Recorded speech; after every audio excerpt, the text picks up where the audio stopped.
Welcome back to Pokemon episode summaries. Today, I'll be doing episode 189, Moving Pictures. The episode begins with Ash and the gang on the way to Olivine City, when Misty looks up into the sky and notices some incoming storm clouds, commenting on how the sky was getting dark and questioning if it was going to rain or not. Ash stated that he believed it would, but before Misty could respond, she was then distracted by something else. Not the storm clouds this time, but a weird sound. Brock then heard the sound as well, and remarked how it sounded like the shutter of a camera. Brock was proven to be right, as Ash and the gang follow the source of the sound into some bushes, where they then spot none other than Todd. That's right, Todd was back, baby, the photographer from back during the original series. He was currently taking pictures of Blossom, and Ash and the gang were extremely happy to see him, so Ash and Pikachu instantly ran over to go greet him, jumping out of the bushes and calling for his name, but Ash was so excited that he tripped over and fell. As Todd spots Ash and Pikachu hit the ground, he excitedly takes a picture and laughs, exclaiming that these pictures were perfect, due to Ash and Pikachu's unexpected expressions, stating that Ash and Pikachu really had to take a look at these photos, leading Ash to get up from the ground and sarcastically reply that he couldn't wait to look at the photo, knowing that it'd be embarrassing due to it capturing him fall. Brock and Misty then catch up to Ash and Todd, and ask Todd how he was doing, with Todd confirming that he was doing absolutely amazing. Ash then recalls when Todd departed from the gang, when they headed for Cinnabar Island, and Todd went up to the mountains to take some pictures. This leads Ash and the gang to question if those pictures ended up turning out well, leading Todd to show them. There was an entire photo album, and there were pictures of a cute Bellsprout, a sad Gloom, a funny Weepinbell, and a happy Hoppip. Misty points out how all of these pictures were of grass Pokemon, with Todd revealing that one of his current goals was to get a complete photo album of every grass Pokemon in existence. Although he clarifies that capturing all grass Pokemon in pictures wasn't his biggest goal. His biggest goal was to get a close-up shot of the legendary Pokemon Articuno. Ash instantly looks up Articuno in the Pokedex, and is in such disbelief at the legendary Pokemon that he doesn't even believe it was real. Todd clarifies that it was, though, stating that he was told by some kids that some people from a nearby village in the area have seen it. Upon hearing this report, Ash begins to believe that maybe Articuno was real, and Ash and the gang decide to help Todd search for it so they could see it for themselves. Just then, as Ash and the gang were starting to search, it began to snow, and when Ash and the gang looked up in the sky, they saw what they believed to be a shooting star of some kind. Todd simply saw that it was a bright light in the sky, and came to the conclusion that it could be an Articuno. So, he immediately pulled out his camera to prepare to take a picture of it. Ash, on the other hand, believed that it was still a shooting star, or even a meteor, and it was heading straight for Ash and the gang. Todd was still absolutely determined to get the picture, though, so he didn't care as he stood right in the way of the meteor, leading Ash to push him away, pushing him down to the ground, so he narrowly avoids the meteor crashing down, leaving a huge crater in the process. Todd thanks Ash for pushing him out of the way to save him, and examines the meteor, only to find that it was a frozen chunk of ice, leading him to admit that this definitely wasn't an Articuno like he originally thought. Upon further examination, though, Ash and the gang do agree with Todd that this was certainly not an Articuno, but they spot a Pokemon trapped inside the block of ice. Ash immediately looks it up in his Pokedex and finds out that the Pokemon was called Sunkern, the pre-evolution of Sunflora. Misty obviously questions why a Pokemon like Sunkern would be flying through the sky, since it couldn't even fly to begin with, and questions how it got frozen in ice. Brock says that he obviously doesn't know, and demands that instead of just standing around asking these pointless questions, they actually do something to help the Sunkern. So, Brock takes his own advice, and wraps Sunkern in a blanket, and starts cradling it in his arms in an attempt to warm it up, stating if it didn't get warmed up fast, and didn't get defrosted, then the Sunkern could die. Todd states that there was no way Sunkern was going to be able to get defrosted while it was still snowing outside, so he shows Ash and the gang to a nearby lodge that he had passed by earlier while taking pictures, and they decide to head there to warm up the Sunkern. Meanwhile, Team Rocket had been spying on Ash and the gang from some nearby bushes, not the same ones that Ash and the gang walked through, but they were spying nonetheless. Meowth was jealous that Ash and the gang had suddenly stumbled upon a new rare Pokemon that they hadn't seen before, wishing that they could have Ash and the gang's luck. However, Jessie retorts that it didn't matter who found the rare Pokemon, as Team Rocket were just going to steal it anyways when they stole Pikachu. So with that, they continue to trail Ash and the gang, hoping to find an opportunity to capture both the Sunkern and Pikachu. When Ash and the gang arrive at the lodge, they immediately spot a woman sweeping in at the front. The lady stops sweeping, and states how it looked like Ash and the gang were in a hurry, as they then show her the frozen Sunkern that they had found, and explain that they needed to do something fast to defrost it. The old lady then suggests that Ash and the gang put Sunkern into a bucket of hot water, and lets Ash and the gang inside. As she fills up the bucket of hot water, and then Brock puts the Sunkern inside, and thankfully, this allows the ice to melt instantly, and Sunkern awakens as a result. Everyone was extremely relieved to see the Sunkern happy, now singing in the warm water, enjoying the bath. Todd and Brock then examine the now safe Sunkern further, and Todd thankfully declares that the Sunkern seemed uninjured from the whole ordeal, with Brock specifying that the ice must have only slowed down its metabolism, nothing other than that. Brock saw that the old lady was happy too, and remembered that they hadn't introduced themselves to her yet, they had just barged into her lodge.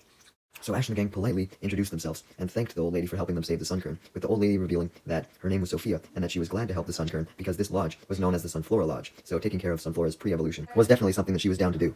Sophia was then about to reveal the true reasoning behind the lodge being called the Sunflora Lodge, but stopped herself as she realized that young people probably wouldn't be very interested in listening to an old person's random story. She really wanted to tell the story though, so she proceeded to place some tea and food on the table to entice Ash and the gang, and told them that they could have this tea and food if they listened to her story, assuring them that she would try her best to make it exciting. Ash and the gang doubted that she could make this story exciting, and they were very worried that they would be stuck for eternity listening to this goddamn story. However, Although Misty and Todd stuck to their guns and said that they didn't want to listen to it, Brock was interested by the food and hoped that maybe if he listened to it, the old lady would pull out some string cheese or something. So he agreed to listen to it, and Ash agreed as well, because he was more than content with the food that was already on the table. With 50% of the group fully agreeing, this meant that Sophia started her story. The story started 50 years ago, as Sophia explained that she once had a sweetheart named Marcelo, who was about to leave for work in another town, and after a few months of working in this town, he was going to marry her. However, as the old lady waited and waited every day, day after day, more than a few months had passed, in fact, many seasons had passed, and he still hadn't returned. Sophia eventually learned the reason for this, which was that Marcelo had gotten into a terrible accident, and as a result, he had been unconscious for multiple months. Despite not knowing every day if he was even still alive, or if he had woke up from becoming unconscious, she still decided to wait, hoping he would come back. One day, she got a letter that was written by him. The letter contained an apology for being gone for so long, and stated that he would totally understand that after all this time, Sophia may have moved on and found a new man. Fucking simp. But he continued that if she hadn't found a new lover yet, then he wanted her to place a sunflora outside of her lodge, stating that he was finally able to return and that he was planning to visit her lodge tomorrow, but he would only come inside if he saw the sunflora was still there, and therefore he would know whether Sophia still wanted him or not. Sophia obviously still did want Marcelo, so she ran around multiple nearby towns and asked every trainer there if they had a sunflora, and managed to convince any trainer who did to come by her lodge and place the sunflora there. This resulted in Sophia standing by thousands of sunflora as Marcelo arrived the next day. Immensely relieved and grateful that Sophia still wanted to be with him after all this time, Marcelo ran up to her and hugged her, and the next day they were married, not wasting any more time. It was a good thing they didn't, because, unfortunately, their marriage didn't last long, as a few years later, Marcelo passed away since he was still weak from the accident.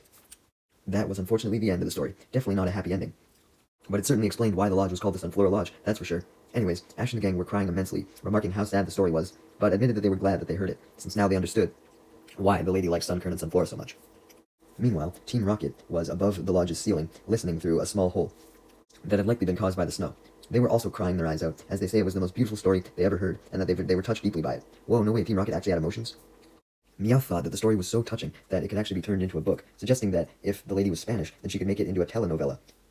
Anyways, back inside the lodge, Sophia then showed Ash and the gang a picture of her and Marcelo with all of the Sunflora on the day that Marcelo returned. Ash questioned why Sophia didn't seem super sad while looking at the picture, stating that she clearly loved her husband a lot, so it must have hurt to see him die after he just came back. Before Sophia can answer, suddenly an old man's voice answers for her, explaining that she had no reason to be sad, as Marcelo was still alive. Ash and the gang immediately turned around to find the source of the voice, only to find a man sitting in a rocking chair in the lodge. He didn't look familiar because he was so old, but when they asked him who he was, he revealed that he was Marcelo. Once again, reaffirming the fact that he was alive and apologizing to them for his wife making them think that he was dead. Ash and the gang are obviously immensely shocked by this. Like, a guy that they just thought had died was actually still alive. And they question Marcelo why his wife would lie about his death, leading Marcelo to reveal that his wife really liked romance novels, and she enjoyed putting herself and her husband in the perspective of the characters. So it turns out that Meowth's comment about her story being able to be turned into a telenovela was actually accurate, as that's where the story came from. It was just a fictional story from a book, but only his wife replaced the original characters with her and Marcelo.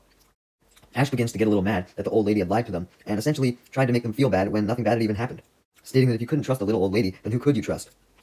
Brock and Misty suggested that maybe they could at least trust Marcelo, but Marcelo was just as down for these fake stories, even though he admitted to Ash and the gang that he didn't want to lie to them. He still found the stories interesting, so when his wife asked him what he thought of the story today, he replied that it made him tear up, and he thought that it was really well written, and that they were integrated really well into the plot. Sophia laughs in amusement that she had pleased her husband, as Todd looked at the picture that Sophia had showed them earlier, and questioned if the Sunflora in the picture were real, or if the photo was doctored in some way. Todd didn't like doctored photos, obviously, as he preferred stuff to be as natural as possible.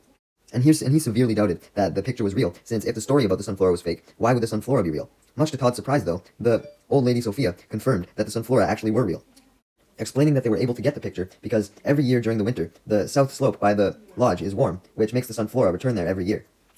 Adding that they had come there for 49 years at this point, and every single year they had taken their picture with the Sunflora while they were all there. Ash and the gang doubted that they could have successfully took a picture with so many Sunflora for almost 50 years at this point, so Sophia proves them wrong by pulling out a photo album that contained every single photo, and Todd compliments all the photos, saying they were really good, and he should know.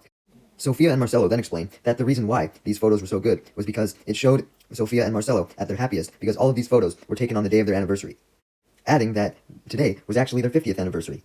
Brock excitedly reminds them that the 50th anniversary was a golden anniversary year, so they should make it as special as possible by having a very special picture with the Sunflora this year. Todd continued to flip through the photo album and decided that if he took a picture of these thousands of Sunflora, it would make a really great shot for his portfolio. So he decided that he would make the 50th anniversary shot extra special due to his epic techniques. So Todd offers to take Marcelo and Sophia's 50th anniversary picture. Unfortunately, Sophia and Marcelo didn't look too happy at this request, as they explained that it was impossible to get a picture this year. Todd assured them that it wasn't impossible, as he could take any picture he set his mind to, but Sophia and Marcelo clarified that it wasn't up to the photographer. The problem was, the south slope this year has been unusually cold. So for the first time in 50 years, no sunflora had been attracted to the area, so there was no way to take a picture with the sunflora, even though they really wanted to. With Sophia simply wanting another picture to add to her photo album, and Marcelo really wanting to keep the tradition going. Todd then suggests that Marcelo and Sophia go to the slope anyways, and he would take their picture, even though the sunflora weren't there, stating that they didn't need the sunflora this year to make the picture extra special, since for one, they had Todd taking the picture, and for two, it was their 50th anniversary.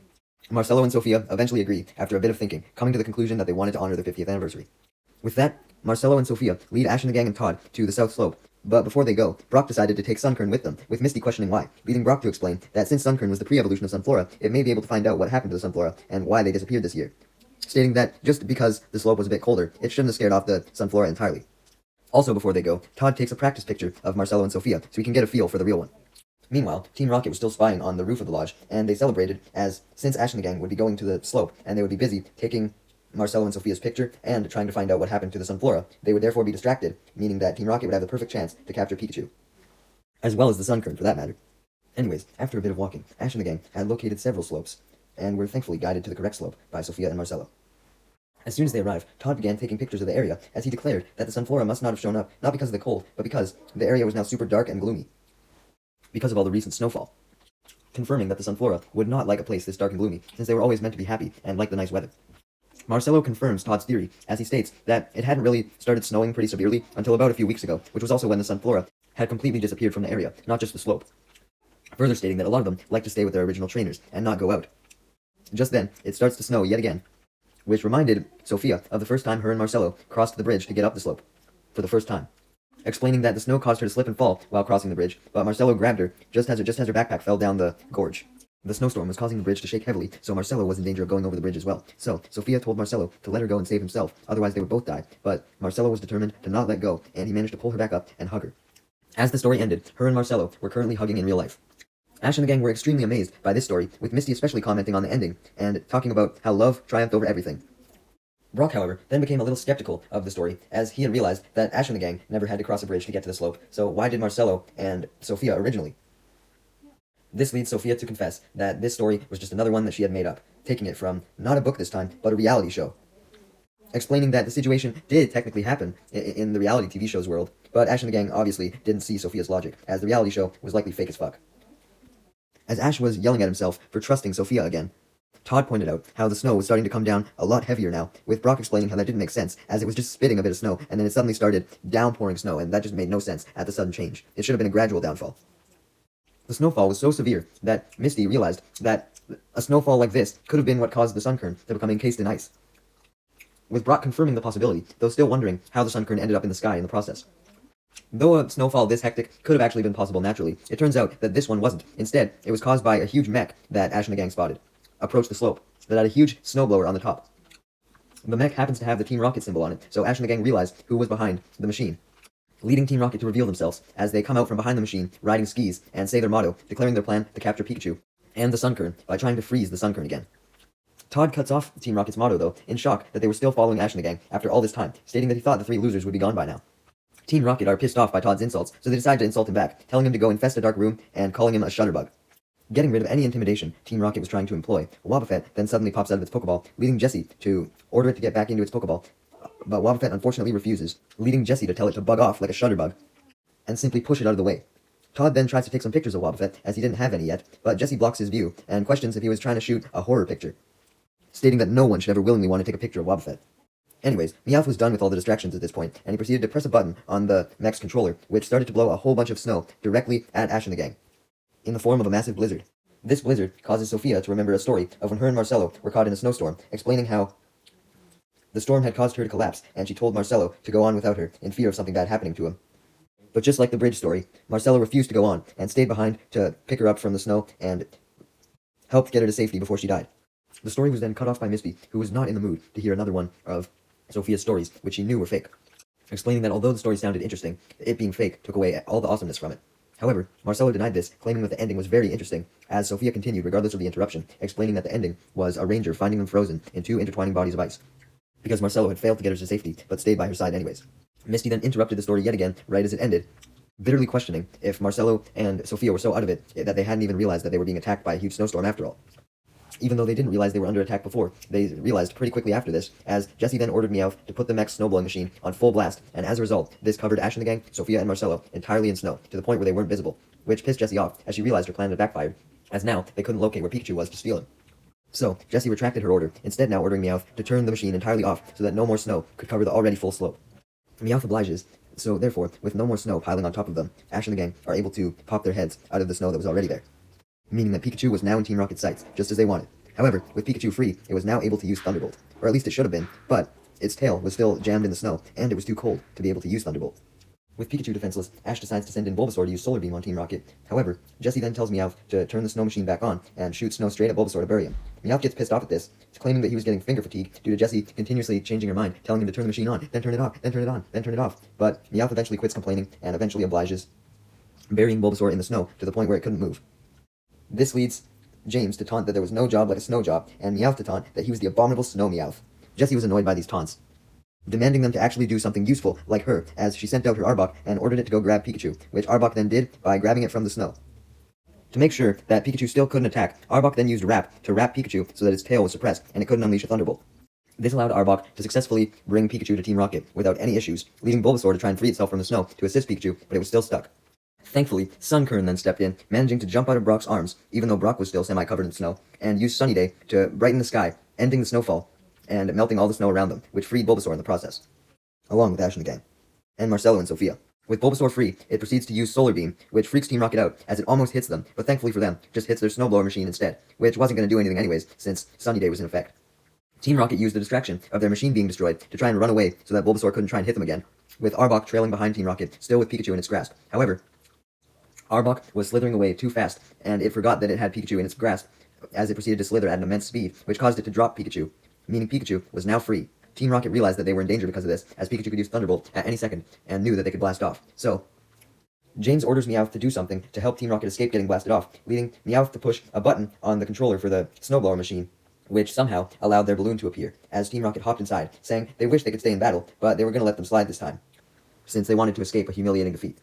Unfortunately for Team Rocket, though, right as they climbed into their Meowth balloon, Ash said bye and ordered his Pikachu to use Thunderbolt, sending Team Rocket blasting off right before they could escape.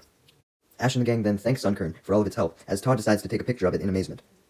Marcelo and Sophia then got excited, as they figured that Sunkern, making the sun shine bright again, would therefore make all the Sunflora return to the slope, but much to their dismay, this didn't work. This led Ash and the gang to suggest that Marcelo and Sophia take their 50th anniversary picture with Sunkern instead, as a reward for all it did to help, stating that it was essentially like a Sunflora, since it was the pre-evolved form. Marcelo and Sophia just wanted a picture anyways, so they agreed to this, and set up Sunkern to take the picture with them. However, Brock then remembers last minute that Ash had a Sunstone that he had won from the bug-catching contest, which he believed was able to evolve Sunkern into Sunflora, so he suggested that Ash get the Sunstone out from his bag and use it. Ash checked the Sunstone with his Pokedex, confirming that yes, it was responsible for evolving Sunkern, so he did as Brock suggested, and placed the Sunstone right next to Sunkern. This resulted in Sunkern evolving into a Sunflora. Sophia and Marcelo were immensely pleased to have one Sunflora to take a photo with, though Sophia joked that she worried that the Sunflora was so beautiful that it would cause competition, and she wouldn't be able to shine to her fullest extent in the photo. Good thing this was just a joke though, because just then, all of the hundreds of Sunflora then appeared in a Deus Ex Machina moment, ready to take the picture at the slope. Brock theorized that the reason why they suddenly came back was because the Sunkern, now a Sunflora, was able to call them all back, and inform them that Marcelo and Sophia wanted a picture with all of them.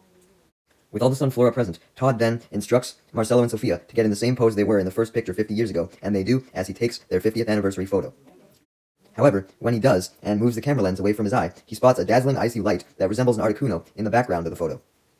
Todd explains that he thinks he just saw an Articuno, and Brock says that it actually may be possible, since Articuno may have been the one to bring the bad weather to the slope. Since it wasn't Team Rocket who had caused all of the snow, they had only caused the most recent snowfall. And it also didn't explain the sudden cold weather, which Articuno would. Todd thinks the Articuno may have flew off to the nearby mountains, so Ash and the gang and Todd decide to go and investigate in an attempt to find the Articuno so Todd could take a picture of it as they say goodbye to Marcelo and Sophia.